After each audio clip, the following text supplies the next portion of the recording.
By the end of this video, you'll be able to add drum kits to the projects that you are working on in FL Studio. Let's get started.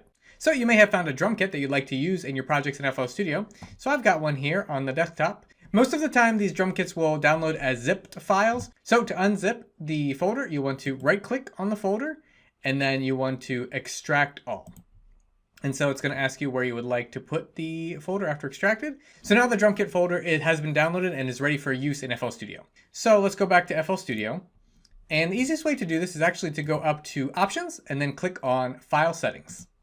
Once you're here, you can go ahead and click on the folder where it says Browser Extra Search Folders. Just go ahead and click on this folder icon. And then you're going to go ahead and find the folder that you just extracted. So mine was on the desktop.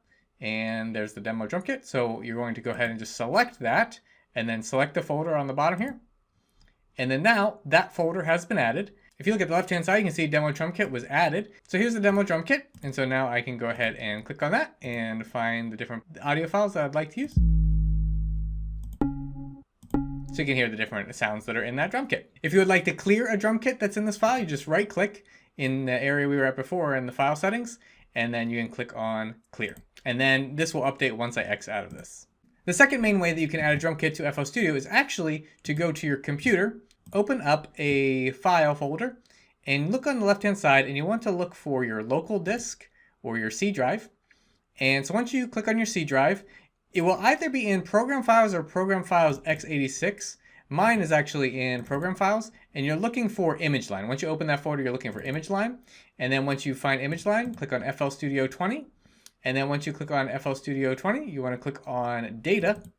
And then after you click on Data, you want to click on Patches. And then the last folder you want to click is Packs. So this is where you have your packs. And if I go to FL Studio, you can see the packs over on the left-hand side here. And these are the same exact names that you see in this folder. So if you're using this method, all you need to do is take that folder that you extracted and then just drag it into this folder. So the packs folder. And then now, once I have that dragged in there, I just need to go back to FL Studio. And once I go back into FL Studio, you can see there's my demo drum kit. So I'm just going to open that up. You can see it's the same exact one we had before. So I'm just going to go ahead and click a couple of these. So those are the two easiest ways to add drum kits to the projects you're working in FL Studio. If you have any questions, feel free to drop them in the comment section below. I do my best to answer those. I have other FL Studio tutorials available. I'll put links to them around this video. If you enjoyed this, please like and subscribe. I thank you, and I'll see you in the next video.